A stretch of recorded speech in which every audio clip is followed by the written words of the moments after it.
하나님의 은혜가 여러분들 가운데 함께 하시기를 주님의 이름으로 축복합니다.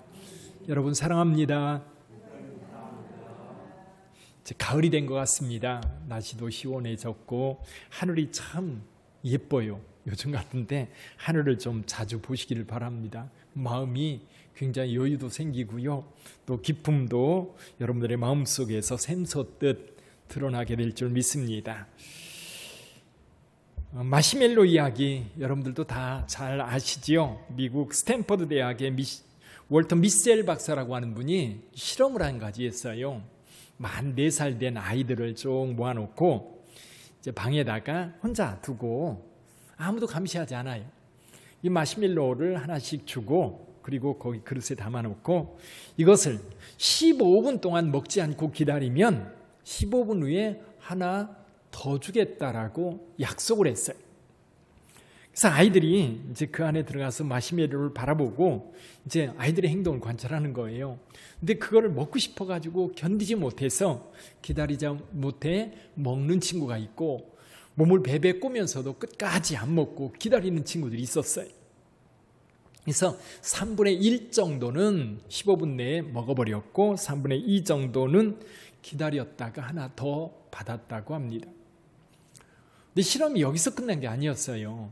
이 아이들, 그때 실험에 참석했던 아이들을 14년 후에 다시 조사를 했습니다.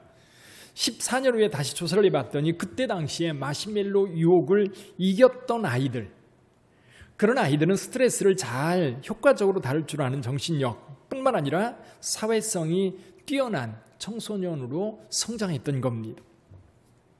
반면에 눈앞에 마시멜로를 기다리지 못하고 먹어치운 아이들은 쉽게 짜증내고 사소한 일에도 곧잘 그 싸움에 말려드는 그런 아이들이 되었던 겁니다. 자, 근데 이 월터 미셸 박사가 내린 결론이 있어요. 그 결론이 뭐냐면 이런 겁니다. 성공은 고통과 시련이 아니라 즐거움과 행복의 결과라는 거예요. 뭔가 좀 이상하지 않으세요? 자, 우리가 성공하려면 온갖 고생을 다 하고 견디고 그 고난을 이기고 나서 마침내 성공이라고 하는 축배를 들게 된다, 그런 생각을 하는데 이분은 그렇지 않고요. 오히려 성공이라고 하는 것은 즐거움과 행복의 결과물이다. 이제 마시멜로 이야기를 쓴 포사다라고 하는 작가는요, 이 마시멜로 실험을 통해서 결과적으로 성공을 하기 위해서는 즐겁고 행복해야 된다는 거예요. 자, 생각해 보시죠. 마시멜로를 앞에 놓고 기다리는 아이들, 그 끝까지 기다려서 하는 게 더 받은 친구들은 그 15분이라고 한 시간이 정말 고통스럽고 힘들었을까요? 정말 고통스럽고 힘든 아이들은요, 다 먹어치웠어요. 기다리지 못하고. 근데 기다리는 아이들은 그냥 고통이 아니라 2개 더 받을 기쁨과 행복이 그 마음에 자리 잡고 있었던 거지요. 사랑하는 성도 여러분, 오늘 본문의 말씀으로 돌아가 볼까요? 자, 예수님과 제자들, 오늘 잠깐 좀 상상을 해보시죠. 자, 베드로와 함께 여러분들도 지금 여러분의 이름은 여기 기록되어 있지 않아요?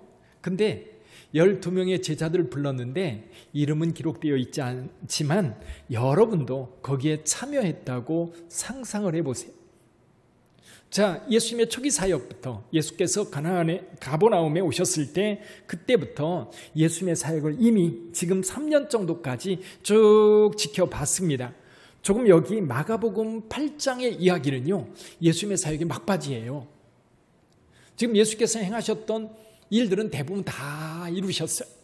지금 가이사랴 빌립보에 가셨을 때는 이제 사역의 정점에 이르렀고요. 여기에서 이제 다시 이제 갈릴리 지역으로 내려가서 변화산에 올라가시지요. 8일 후에 변화산에서 변화를 경험하시고 이제 예루살렘으로 가시기로 굳게 결심하시고 예루살렘을 향해 가십니다. 자, 사역의 정점에 있을 때에 그 시점에서 만약에 거기에서 떨어져 나와서 예수님에 대한 어떤 것들을 기억한다면 여러분들의 기억 속에는 굉장히 중요하게 남아있을 일들이 어떤 것이에요? 물론 각자 다를 겁니다. 어떤 사건이 굉장히 강하게 인상 지어질 것이고, 어떤 분들은 예수님과 함께 있던 시간들이 아마 영화의 그 스크린이 돌아가는 것처럼 쫙 펼쳐져서 눈에 선하게 남아있는 분들도 계실 거예요. 몇 가지 정리해 보면요, 예수님의 가르침이에요. 예수님의 가르침은 보통 서기관들과 같지 않았다고 했어요. 마태복음 7장 제일 끝에 보면 이런 말씀이 있습니다. 예수님은 서기관들과 같지 않았어요. 권세 있는 자와 같았다 그랬어요. 제자들도 예수님의 가르침을 들을 때마다 그 마음에 좀 응어리졌던 것, 궁금했던 것들이 확 풀리면서 카타르시스가 이루어지지 않았을까요? 예수님의 말씀을 들으면서 그 기쁨, 듣는 것만으로도 정말 행복했었을 것 같아요. 또 한 가지는 예수님께서 기적을 일으킬 때 늘 제자들이 곁에 있었어요. 병든 자를 고칠 때, 귀신을 내어 쫓을 때, 뿐만 아니라 무리를 걸을 때, 이런 많은 사건들이 있을 때 그 사건들 곁에서 예수님을 바라보면서 이 놀라움, 눈동자가 동그랗게 커져서 이게 뭐지? 그러면서 놀랐을 거예요. 무리를 걸으시며 바다와 파도를 잔잔케 할 때 제자들의 입에서 탄성이 터져나왔어요. 이는 진실로 하나님의 아들이었도다. 지금까지 예수님께서 가이사랴 빌립보에 오시기 전까지 실제로 예수님께서 직접 나는 그리스도다, 나는 메시아다 그렇게 가르친 적은 없어요. 근데 실제로 행동과 또 하나님의 말씀을 가르치면서 그 가르침과 행동을 통해서 예수께서 메시아 되심을 다 드러내 보여주셨어요. 그걸 봐왔던 제자들에게 묻는 거예요. 너희는 나를 누구로 아느냐? 너희는 나를 누구로 아느냐? 왜? 결론은 간단해요. 지금까지 행하였던 것을 옆에서 지켜본 제자들, 너희는 나를 누구로 아느냐라고 물었을 때에 대뜸 나오는 대답, 여기 베드로가 대답하지요. 주는 그리스도입니다. 그렇게 대답할 수밖에 없어요. 왜냐하면 그렇게 보여졌거든요. 그렇게 봐왔거든요. 몇 년 동안이나? 3년 동안이나. 그래서 이제 예수님께서 안심하고 이제 앞으로 어떤 일이 벌어질지에 대해서 예수님께서 말씀하셔요. 예루살렘에 올라가서 장로들과 서기관들과 대제사장들에게 고난을 받고 버림받아 죽임을 당할 거라는 거예요. 그리고 사흘 만에 다시 살아나야 할 것을 비로소 가르쳤다 말씀하고 있습니다. 이 말씀을 듣던 베드로가 갑자기 항변합니다. 오늘 본문의 말씀에 이렇게 얘기해요. 드러내놓고 이 말씀을 하시니 베드로가 예수를 붙들고 항변했다. 예수님께 이렇게 말씀하시면 예수님 보면 안 됩니다. 어떻게 예수님이 고난당하고 어떻게 예수님이 죽임을 당할 수 있습니까? 말도 안 됩니다. 아마 얼굴이 시뻘개져가지고 베드로가 예수님께 이렇게 항변했을 거예요. 근데 예수님은 더 큰 소리로 소리질러요. 사탄아 물러가라. 내가 하나님의 일을 생각하지 아니하고 사람의 일을 생각하는도다. 아마 사탄아 물러가라라고 할 때에 베드로가 너무 놀라서 뒤로 나자빠지지 않았을까요? 그랬을 것 같아요. 좀 담력이 약한 저 같으면 뒤로 벌러덩 넘어졌을 것 같아요. 그동안 예수님을 따르던 베드로 칭찬도 많이 들었습니다. 그러나 가끔 예수님께로부터 정말 강력한 책망을 받을 때도 몇 번 있었어요. 그 중에 하나가 본문의 말씀입니다. 예수께서 베드로의 얼굴을 똑바로 보시면서 사탄아 물러가라 외칠 때에 베드로는 거의 쓰러질 뻔했을 것 같아요. 혹시 예수님께서 이렇게 말씀하셔가지고 만정이 다 떨어지진 않았을까요? 만약에 여러분 중에 교회 일에 대해서 이렇게 얘기하다가 여러분 중에 아이 목사님 그거 안 됩니다. 그래서 제가 사탄아 물러가라 그랬으면 아마 여러분 어땠을까요? 아마 당장 교회 그만두고 그렇죠. 그 다음날부터 다시는 교회 안 올 거예요. 내가 왜 그런 소리 들으면서 그 교회 다녀? 아마 그랬을 거예요. 생각해 보세요. 베드로. 왜 베드로가 예수님의 고난과 죽음과 버림받음에 대해서 항변했을까요? 베드로는 이런 생각을 했을 것 같아요. 예수님의 능력, 지금까지 본 능력을 보면 이 능력은 대단한 능력이에요. 병자들이 고침받습니다. 여러분, 이 바리새인들과 서기관들과 논쟁이 벌어졌을 때 예수님은 한 번도 져본 적이 없어요. 또 그게 끌려다녀 본 적도 없어요. 이 율법사들 말문이 탁 막히도록 더 이상 말 못하게 꼼짝 못하도록 그렇게 하나님의 말씀을 전했던 예수 그리스도. 병자들 고치고 귀신 들린 자를 고쳐주시고 무리를 걷고 온갖 기적을 일으켰던 예수 그리스도.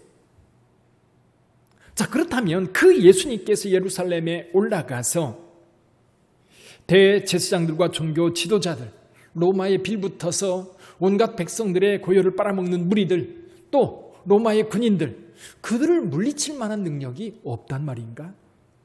만약에 예수님께서 예루살렘에 올라가서 고난당하고 버림받아 죽임당한다면 지금 예수님을 따를 이유는 뭘까? 굳이 예수님을 따라갈 이유가 뭐예요?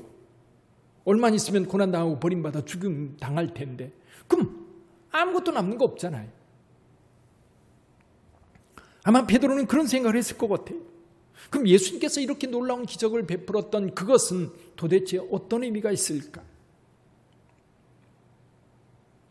근데 예수님께서는 한술 더 뜨세요. 나를 따르려거든 하면서 4가지 정도 말씀을 하시는데 한번 들어보세요. 첫째, 자기를 부인하라는 거예요. 자기를 부인하고.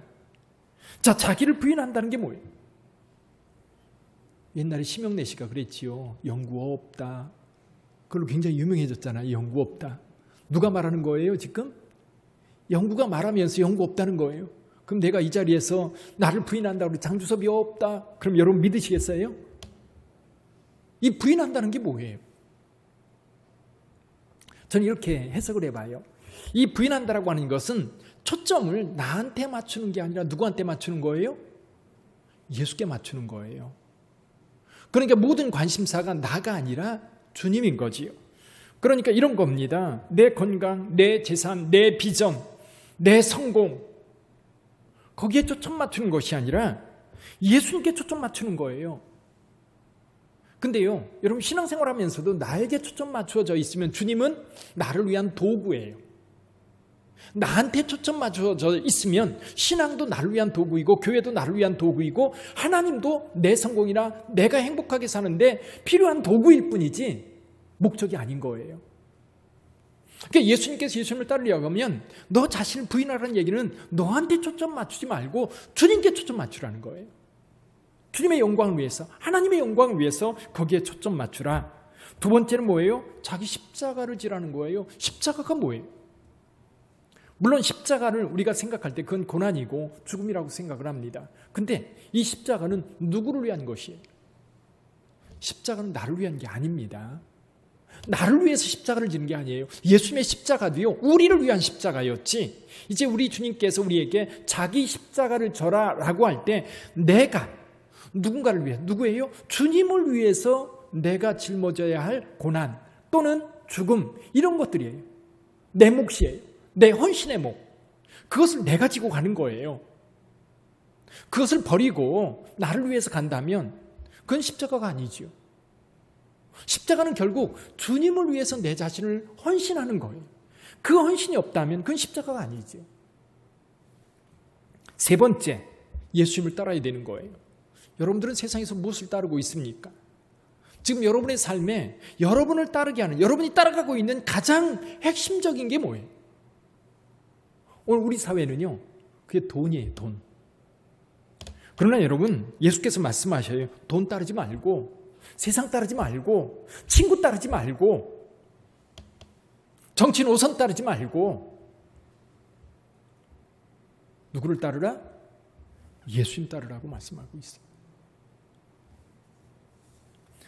세상 것 따라가다 보면 망해요. 세상 것 따르지 말고 주님을 따르라고 말씀하고 계신 거예요. 네 번째 한 가지 덧붙이셔요.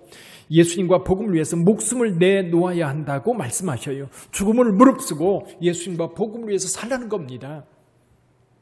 여기서 우리는 다시 생각해봐요.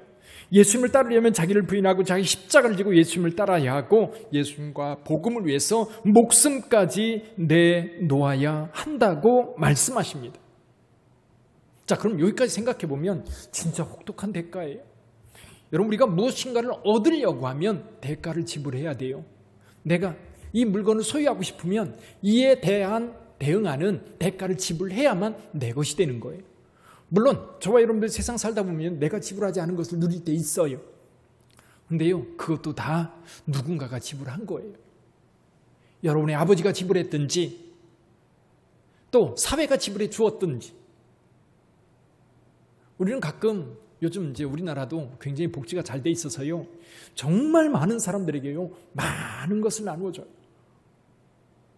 근데 참 희한하게요, 공짜로 받는다고 생각하는 사람들은요, 이걸 공짜로 왜 나한테 안 주느냐고 따집니다. 사실은 누군가의 희생, 누군가가 그 대가를 지불했기 때문에 내가 그걸 누리는 건데 그걸 잊어버려요. 잊어버리면 안 됩니다.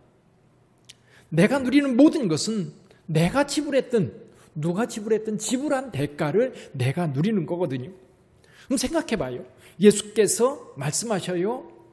자기를 부인하고 자기 십자가를 지고 나를 따르라. 그리고 예수님과 복음을 위해서 목숨까지 버리지 않으면 안 된다라고 말씀할 때, 그러면 우리는 한 가지 질문을 더 할 수 있지요. 왜?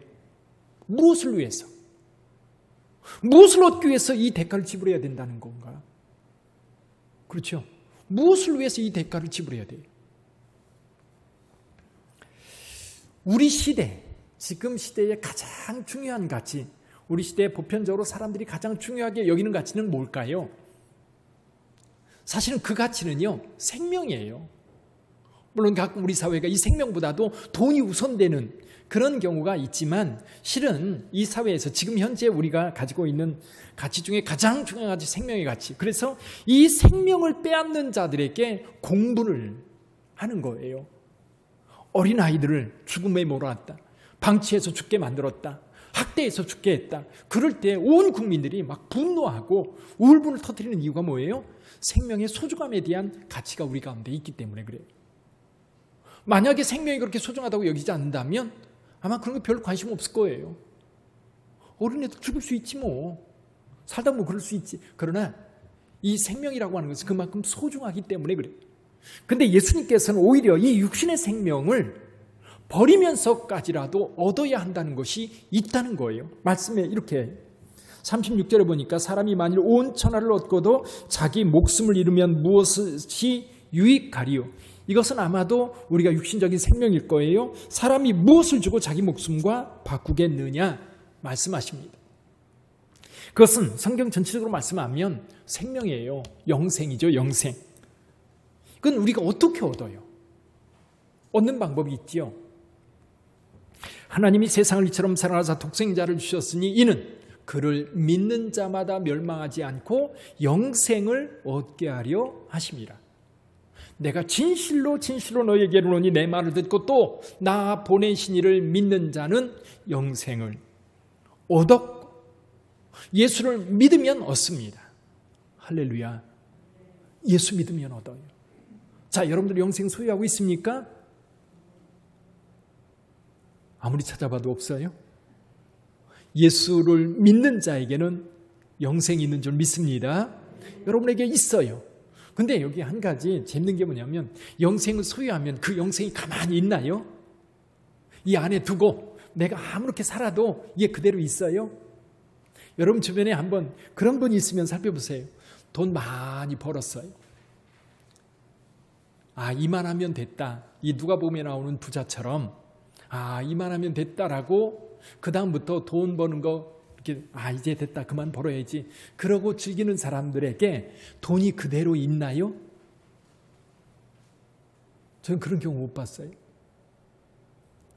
돈도요, 내가 많이 벌었다고 통장에 넣어놓으면 그 통장에 있는 돈이 가만히 있지 않더라고요. 언제 없어지는지 없어져 버려요. 지키지 않으면 안 돼요. 우리가 소유한 영생도요, 여러분 이 영생을 위해서 우리가 정말 힘써서 지켜야 돼요. 우리가 그것을 지키고 끝까지 이것을 보호하고 그것을 따라가야 돼요. 그래서 예수님께서 말씀하시는 거예요. 자기를 부인하고 자기 십자가를 지고 나를 따르라고 말씀하실 때에 거기에서 우리에게 주어진 영생, 그것을 마지막에 소유할 수 있는 그것이 바로 여러분 예수께서 말씀하시고 있는 이 생명인 거예요. 생명. 그것을 위해서 기꺼이 우리는 우리 자신을 내어놓을 수 있는 거예요. 자기를 부정할 수 있는 거예요. 자, 서로로 다시 돌아가 볼까요? 마시멜로 이야기. 벌써 나는 성공을 위해서 지불하는 것은 고통과 시련이 아니라는 거예요. 오히려 성공을 얻기 위해서 지불하는 것은 기쁨과 행복이라는 거지. 자, 그러면 우리가 자기를 부인하고 자기 십자가를 지고 예수님을 따르는 것, 고난입니까? 희생입니까? 우리에게 얻어야 될 그 영생이 거기 있다고 한다면 그건 우리가 기쁨으로 내려놓을 수 있는 것들이에요. 기쁨으로. 자, 우리가 우리 생명을 얻기 위해서 지불할 수 있는 것 무엇일까? 사실 하나님께서 우리에게 요구하는 것은 예수님을 하나님의 아들로, 예수님 우리 구세주로 믿으라는 겁니다. 그러면 생명을 얻는다고 말씀하고 있습니다. 근데 그렇게 얻은 생명이 가만 놔두면 가만히 있질 않더라는 거예요. 끝까지 우리는 그것을 지켜가야 합니다. 그런데요, 이런 게 있어요. 자, 우리가 신앙생활하는 모습을 세상 사람들이 볼 때 어때요? 이상해요. 주일날 가서 주일날 좀 어디 캠핑 가고 요즘같이 날씨 좋을 때 좀 바람 쐬러 갔다 오면 참 좋을 텐데 교회 다니는 사람 이상해. 그 침침한 그곳에 가서 예배드린 데 가서 쭈그리고 1시간씩 앉아있는 모습이 도대체 이해가 안 되는 거예요. 더군다나 교회 갈 때 빈손 들고 가요? 피 같은 돈을 가지고 가서 바치잖아요. 그러면서도 전혀 아깝다고 생각하지 않아요. 근데 세상 사람은 그걸 보면서 미쳤다고 그래요. 이상하다고 그래요. 또 교회 와서 1시간씩 2시간씩 봉사합니다. 어제도 우리 여전도 회원들 와서 청소해요. 청소하는 봉사하는 그 권사님들 집사님들 얼굴 표정이 어땠을까요? 힘들어 죽겠는데 내가 이 시간 가서 일을 하면 이 1시간 일하면 얼마나 버는데 그러면서 교회 와서 청소하고 식당 봉사하고 그랬을까요? 어떠세요? 근데 그들이요 너무 행복하게 봉사해요. 참 희한하더라고요. 너무 행복해요. 교회 봉사하는 것, 주님 앞에 드릴 수 있는 것. 어떤 친구가 첫 얼굴을 받았는데요. 11조를 하나님 앞에 드리고 싶은데 예전부터 11조를 드리고 싶었어요. 근데 일을 하지를 못해가지고 취업을 못해가지고 막 그러다가 어쩌다 취업을 했어요. 첫 얼굴 받은 그날, 그 다음날 가던 뒤에 교회 가서 이거를 드리려고 그 전날 밤잠을 못 잤대요. 내가 이것을 하나님 앞에 드릴 수 있는 것이 얼마나 행복하고 얼마나 감사한지.